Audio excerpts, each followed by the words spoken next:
कधी विचार केलाय का आपण बसून असताना अचानक एक SMS येतो, तुम्ही 25,000 जिंकलात, लिंकवर क्लिक करा आणि इथूनच फसवणुकीची गोष्ट सुरू होते. बहुतेक सगळ्या ऑनलाईन स्कॅमची सुरुवात एका छोट्याशा लिंक, कॉल किंवा व्हॉट्सअप मेसेजपासून होते.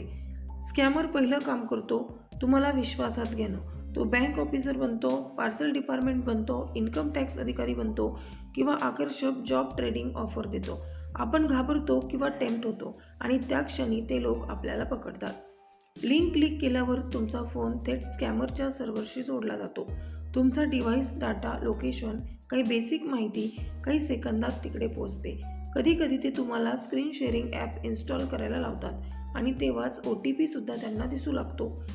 यानंतर ते तुम्हाला घाई करतात, लगेच करा नाहीतर अकाउंट ब्लॉक होईल. पार्सल अडकले, ₹1 पाठवून व्हेरीफाय करा.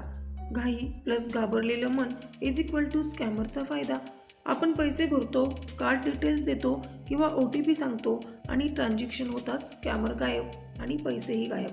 ही फसवणूक टेक्नॉलॉजीने होत नाही, ती होते आपल्या एका क्षणाच्या घाईमुळे. त्यामुळे अनोळखी लिंक कधीही क्लिक करू नका. कुणीही कॉलवर पैसे किंवा OTP मागत नाही. फ्री गिफ्ट, प्रॉफिट, पार्सल यांच्यापासून नेहमी सावध राहा. ऑनलाईन फसवणूक अगदी एका क्लिकनेही घडते. आणि असेच माहितीपूर्ण व्हिडिओ पाहण्यासाठी गोष्ट कशी घडतेला सबस्क्राईब करायला विसरू नका.